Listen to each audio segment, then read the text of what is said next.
माँ जी, बहुत बढ़िया क्रीम है। आप एक बार लगाओगी तो आपके चेहरे की सारी झुर्रियां कुछ ही दिनों में गायब हो जाएंगी। अच्छा, फिर तो एक नहीं 2 क्रीम दे दे। वैसे कितने पैसे हुए? माँ जी, मात्र 315 रुपए। ये दोनों एंटी एजिंग क्रीम है। अच्छा रुको, मैं देती हूँ। अरे, मेरे बटुए में सिर्फ 300 रुपए ही हैं। अब क्या करूं?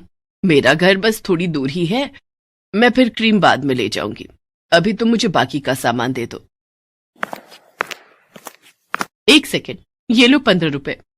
पर बेटी, मैं तो तुम्हें जानती भी नहीं हूं और तुम मुझे बिना जाने पैसे दे रही हो। अभी जान लीजिए आंटी जी, वैसे मेरा नाम स्वीटी है। टेंशन मत लीजिए। वो तो मैं आपको देख रही थी कि आपको क्रीम पसंद आई है, इसलिए सिर्फ 15 रुपए की तो बात है। आप मुझे बाद में दे दीजिएगा। जीती रहो बेटी। वैसे तुम कहाँ रहती हो? तुमसे फिर मुलाकात करनी हो तो कैसे करूं? तुम्हारे पैसे भी तो देने हैं। रुकिए आंटी जी, मैं आपको अपना फोन नंबर देती हूँ। आप मुझे फोन पर अपना घर का एड्रेस दे दीजिएगा, मैं आ जाऊंगी। इसी बहाने आपसे मिलना भी हो जाएगा। हाँ, ये ठीक रहेगा। लिख लो तुम मेरा नंबर। सुमित्रा पास में ही एक मोहल्ले में अपने बेटा और बहू वर्षा के साथ रहती है। सुमित्रा की बहू वर्षा एक गरीब घर से आई है, इसलिए सुमित्रा अपनी बहू वर्षा को पसंद नहीं करती। वो अपने बेटे की दूसरी शादी करना चाहती है, इसलिए वो एक अमीर घर की लड़की ढूंढ रही है। वर्षा ने तलाक देने से मना कर दिया। वो बहुत ही सीधी सादी है और गरीब परिवार की है।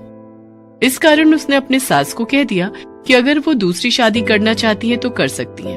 उसे तो बस अपने पति के घर में रहना है, चाहे जैसे मर्जी रहे। उसकी मजबूरी है कि वो उस घर को छोड़कर नहीं जा सकती। इस घर के सिवा वो आखिर कहाँ जाएगी? इसी मजबूरी में वो अपने दिन काट रही है। वर्षा, ओ वर्षा, मेरी मेहमान आने ही वाली होगी। जल्दी से गरम गरम पनीर और आलू के पकौड़े तैयार कर। माँ जी, कौन आने वाला है? फोन तो किसी का नहीं आया। है कोई? तुझे क्या मतलब? तुझे जितना कहा है उतना कर।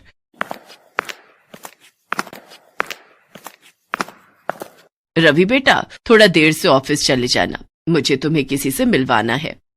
मुझे पता है माँ, तुम फिर से शुरू हो रही हो। कोई ना कोई लड़की ही होगी। मैंने तुम्हें कितनी बार मना करा है कि मुझे दूसरी शादी नहीं करनी है। तू पहले ही अशुभ बातें निकाल दे अपने मुंह से। अगर तूने दूसरी शादी के लिए मना किया ना तो मैं अपनी जान दे दूंगी। तू अपनी माँ को चाहता है या नहीं? अभी सुमित्रा बात कर ही रही थी कि तभी स्वीटी आ जाती है। नमस्ते आंटी जी, कैसे हैं आप? अरे आओ आओ बेटी, घर ढूंढने में कोई परेशानी तो नहीं हुई ना? नहीं नहीं आंटी जी, मैंने अपनी गाड़ी बाहर गेट के पास ही पार्क की है, तो कोई परेशानी तो नहीं है ना? अरे नहीं नहीं, परेशानी की क्या बात है। आओ बैठो।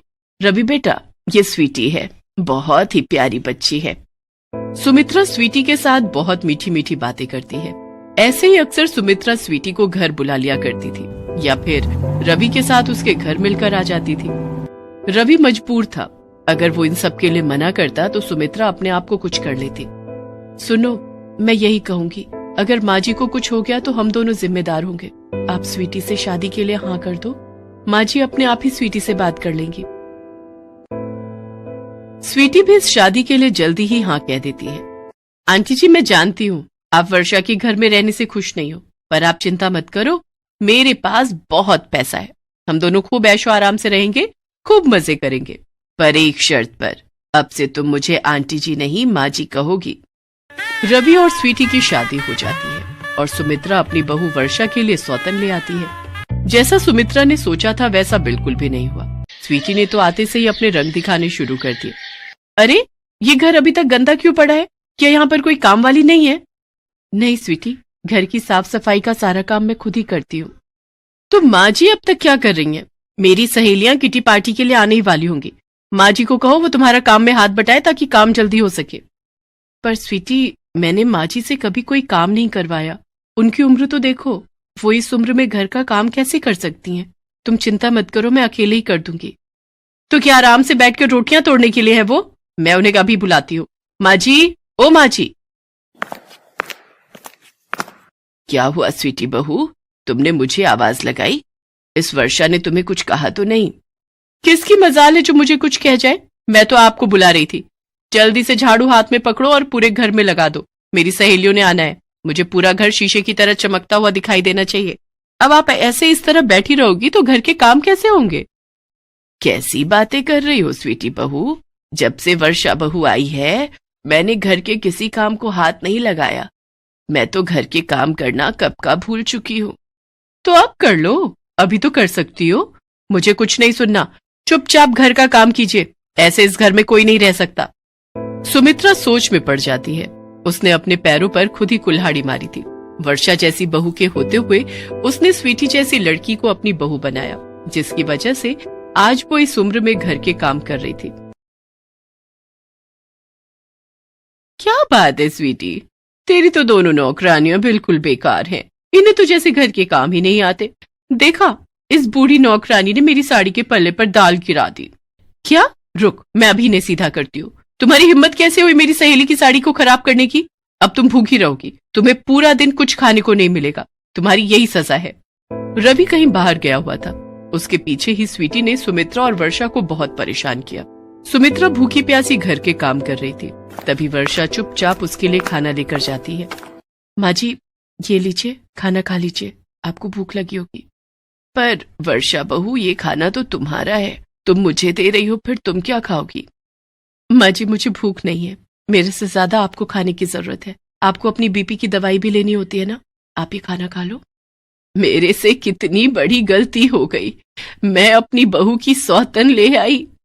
हे भगवान, मेरी गलती को क्षमा कर देना।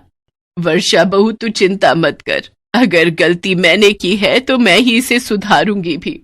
मैं स्वीटी को घर से निकाल कर ही दम लूंगी। स्वीटी सुमित्रा की बातें सुन लेती है और गुस्से में आ जाती है। क्या कहा? मुझे घर से निकालोगी? मैं तुम दोनों को ही इस घर से निकालकर बाहर फेंक दूंगी। ये घर मेरा है, अब से यहाँ मैं और रवि रहेंगे। हम दोनों पति पत्नी के सिवा यहाँ कोई नहीं रहेगा।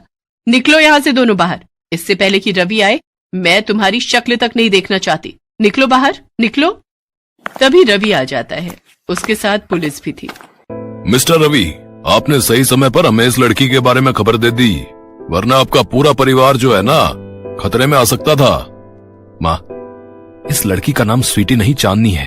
आज सुबह मैंने एक अखबार में इसके बारे में पढ़ा। ये एक चोर है। आप दोनों को घर से बाहर निकालकर ये यहाँ अकेली रहना चाहती थी, ताकि ये इस घर को अपने नाम करके सब रुपया पैसा बटोर कर यहाँ से रफू चक्कर हो जाए।